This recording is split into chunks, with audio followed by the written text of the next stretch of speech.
Here we go. So should I do that? I like to tell parents when they ask me how to wash a baby to just go from top to bottom. Really, you want to start with the face, wipe their eyes from the center out, delicately, rubbing their face and in their neck, always getting into the folds. And I just tell them to work their way down. Arms, hands, under their armpits, tummy. You can often flip the baby over so its tummy is on your arms. So you can wash their back gently, getting down to do their lower limbs. We usually do the genital area last. When you're learning to bath your baby, some babies are really going to be happy in the tub and other babies aren't going to be happy. Initially, it just takes a little time, and there's no one perfect right way of bathing a baby. So first I get everything that I need, so face cloth and towel and a fresh diaper, and I don't use any kind of soaps or anything with her, just use water to wash her. And then I take my son with me and we go and get the water ready. And thank you for mentioning about the water heater, because I forgot that we did do that with my first son. Right. And so we got that turned down, so then he helped me check the water temperature. And then once everything's ready, then we'll go back and get her. Oh, what do you think? What do you think?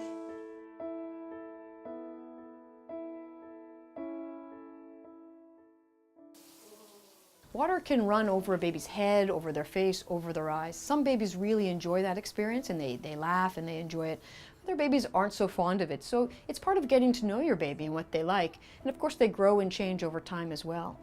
So sometimes using the bathtub is your only choice, and there's several ways to do it. You can be in the bathtub with the baby, or sometimes you can have the baby in the bathtub on its own.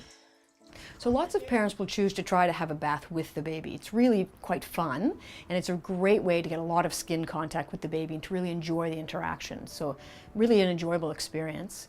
The only thing is that if you're going to be in the bathtub with the baby, it's ideal to have another adult around, someone who can help you, because sometimes getting in and out of the bath can be a bit tricky if you're on your own. It's much easier if there's someone there who can help you with towels and handing the baby off before and after. There are several baby baths available to help stabilize the baby in the bath. You always, of course, have to keep a hand on the baby while they're in the bath, but there's lots of devices that can help you, assist you. It might be best if the parent had their legs in the bathtub for stabilization and the ability to interact with the baby direct, kind of one-on-one, face-to-face.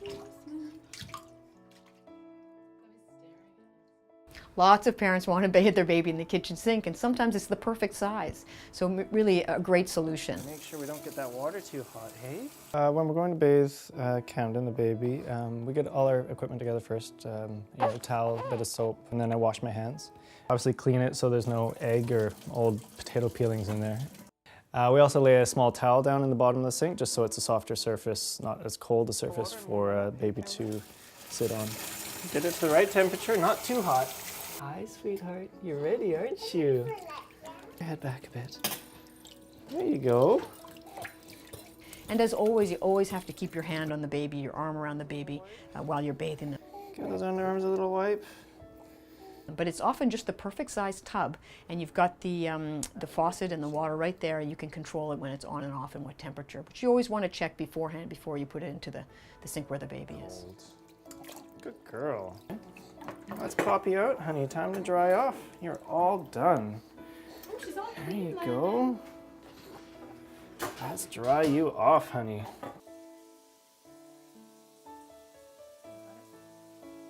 Some parents actually choose to bathe the baby in the shower with them, and that's kind of a fun way. They're both in there together and baby's really secure and in your arms.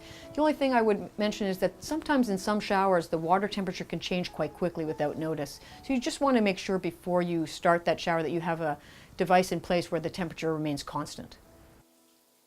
Bathing babies for me is fun. He likes it, so it's fun for all of us because it's an enjoyable experience. I usually take him in the shower with me. I find that they really like the shower. I turn the shower on so it's warming up. Our water takes a while to heat up.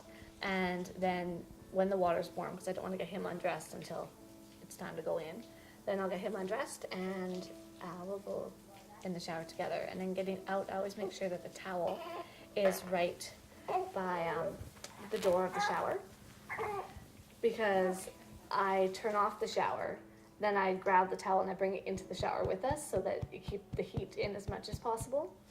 And then I wrap the towel around him, get him dried off in the shower, and warm all around his head.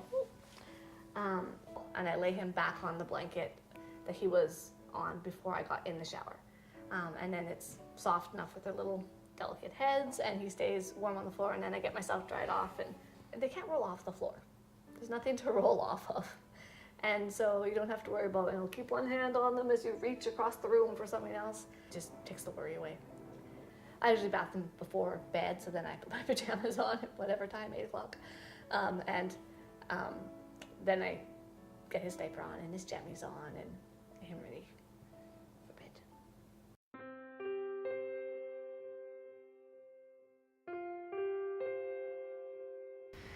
There's lots of opinions about whether you can bathe a baby when the umbilical cord is still kind of attached at the beginning. There's no danger in doing that. A lot of people choose to wait until it falls off because they feel that'll happen sooner if it doesn't get as wet, and that's a fine way to go. But there's no danger in bathing the baby sooner if that's your preference. Were you concerned about his umbilical cord? Yeah. I wasn't really told what to do with it, or like, I was kind of just told to just kind of rinse it with hot water. Yeah, well, rinse it with warm water. The best thing to do is just let the cord dry out on its own. And in the bath it gets wet sometimes, and that's okay, but the less wet it gets, the better it is, because it dries out faster and then just falls off by itself.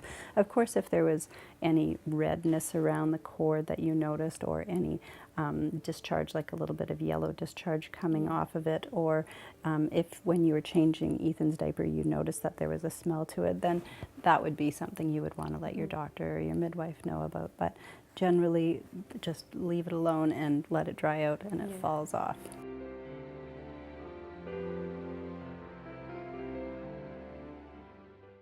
Washing his face first, that's really important, because you want to sort of work from your cleanest area to the dirtiest area. So you want to make sure he's got a clean bottom before he gets into the tub. You don't want him to have just had a poop.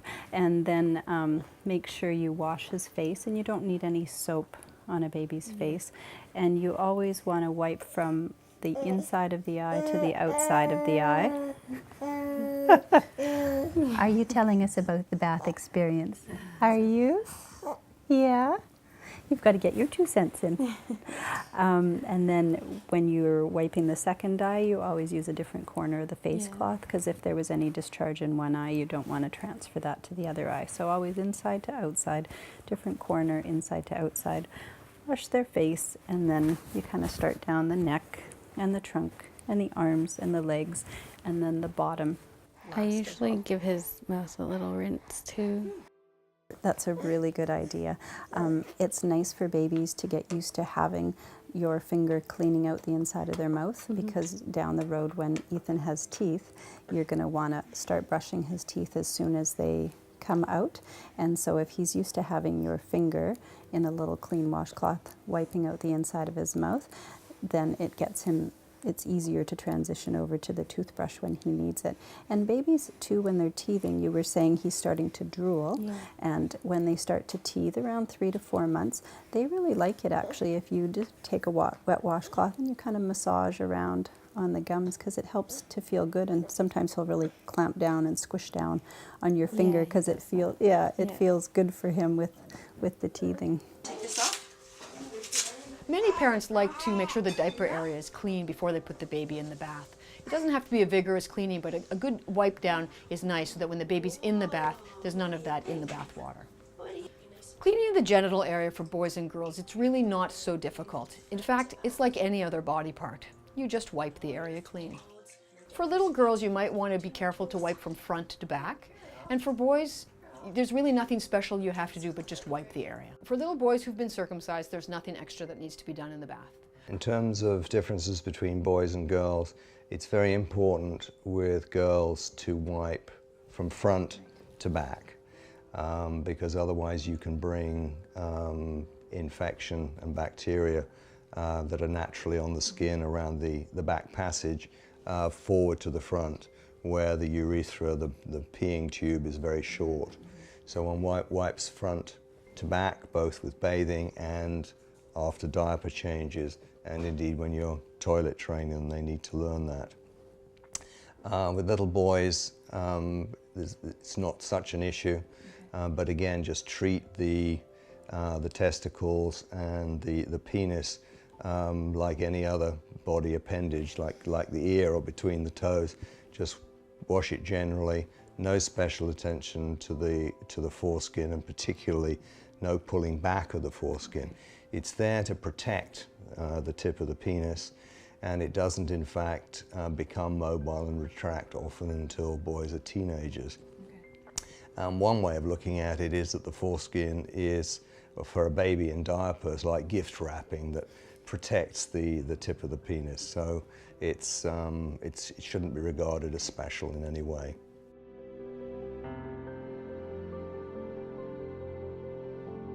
Ears and water are fine together. So if baby is comfortable with head in the water and you get water in the ears, no problem at all. They don't have to be dried in a special way, and this is a time to emphasize that nothing goes in the baby's ear. You can dry baby just by lying her ear down on a towel and on the other side. They always say with a baby that you never want to put anything smaller than your elbow. So literally any earwax or anything that's in there, it will come out naturally over time. You can put like a tiny drop of olive oil in, and that helps to kind of clear things out. But if you think that he is perhaps, had an ear infection or something, if he was really, and babies do tug on their ears, but I mean he's tugging on it kind of constantly and crying and inconsolable, then you would obviously take him to your doctor and have him checked out. But babies normally tug on their ears, but it's kind of any behavior that's different from their norm. And I think with Ethan, you would know because he's such a good-natured guy.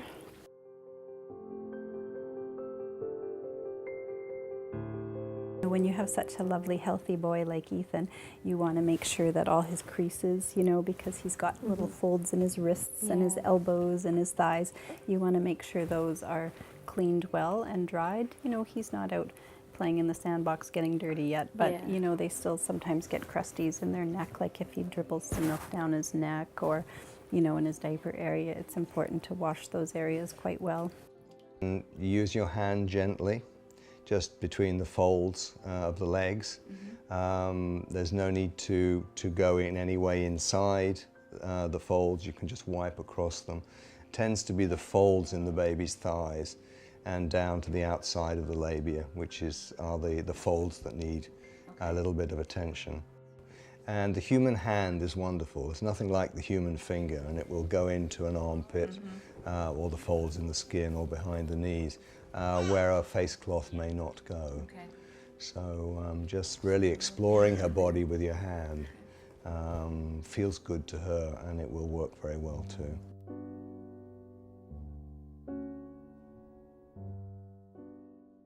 It is important to dry in the folds and in all the little areas and nooks and crannies.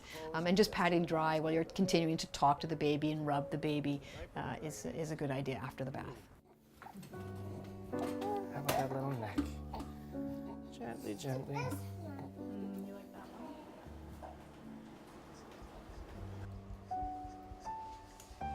All better? Are you all better now? All clean. Ethan's all clean.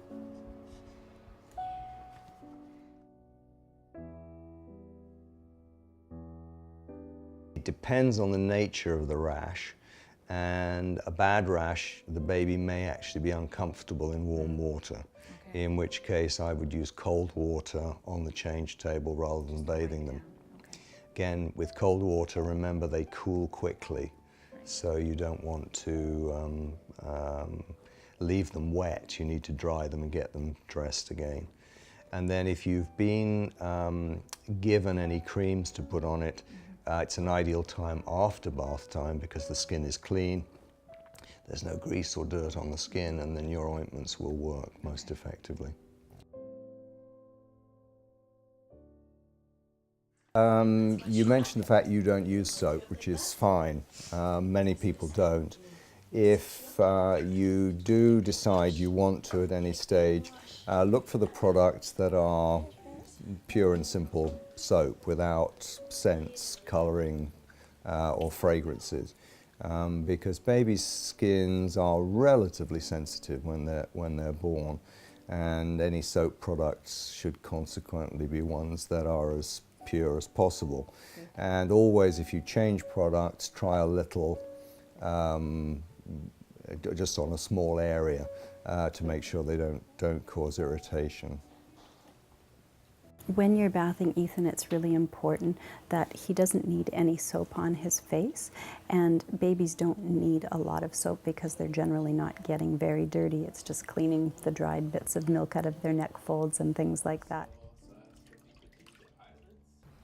Babies don't need soap. As I like to tell parents, it's not like they're rolling in the mud at this age. Babies need to be bathed with usually just warm water for the first little while. At some point you're going to start with some soaps, and you should really be conscious of the fact that they shouldn't have scented soaps or strict or harsh chemicals. So really just a pure soap or one that's meant for babies is probably ideal for their skin. Water that's too warm and soaps that are too harsh will dry the baby's skin and lead to rashes and irritations that just aren't necessary.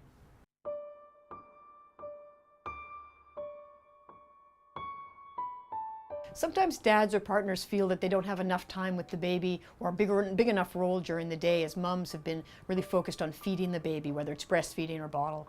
This is a great opportunity for them to step in and take on one of the roles of parenting and really get some one-on-one time with the baby. Good girl. Nice bath time, isn't it?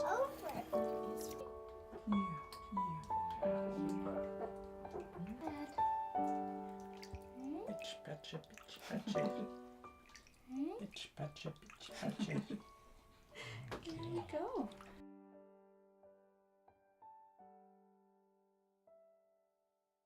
The two reasons you bath baby is one for cleaning and the other to have some special fun time. So if baby is sending you messages, I don't like this, then that's a time to respect her feedback and just back off a little. Usually they'll relax down. I'm often asked, how often should I bathe my baby? The truth is, babies are not very dirty. They don't need to be bathed every day. They do need to be cleaned every day. So all those lovely folds that they have under their neck and in their armpits and in their groin, those should be wiped out every day for sure. But to get in the bath is not necessary every day. Having said that, lots of people enjoy giving the baby a bath every day, and it's a wonderful experience for both the mom and babe. It often becomes a nighttime ritual that the baby gets used to before going down for the night. So you can bathe the baby every day. There you go. There you go. Bundle you up. Your little bundle.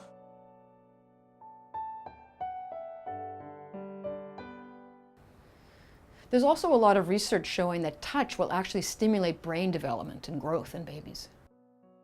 There's a pediatrician from South Africa called Dr. Niels Bergman, and he talks about how the baby's first 6 months, like I was saying about wanting to be skin to skin with you, that's the baby's habitat, and that's basically where they live and where they learn about trust and about feeling secure emotionally and physically, and that their needs are getting met.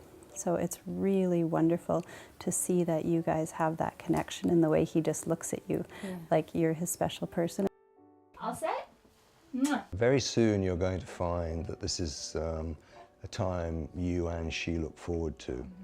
The chance to play a little at the beginning, to sing, do a little splashing, enjoy her smiles. The sensation of being in the water will be good for her.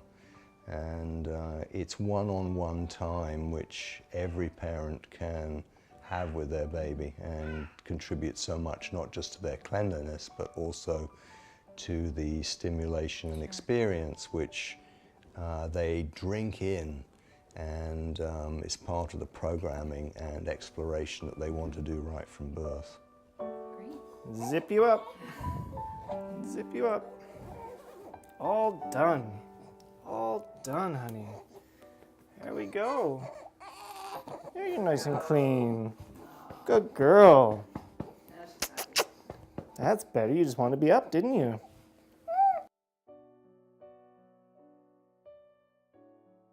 when she first came home to bathe her myself. So I had my husband do it. And then he would actually take her in the shower and bathe her in the shower. And he felt so confident doing that. So watching him do it, I thought, oh, it's not so scary. So now I bathe her in the bath. I have her in the bath with me. Now I actually bathe her in the bathtub with me. I find it easier, and it's kind of a little bit of bonding time for us. And she loves being in there with me and kicking in the water and splashing around. And she was slippery, and I was terrified I was going to drop her, and but it worked out, and we're now pretty pro at it, so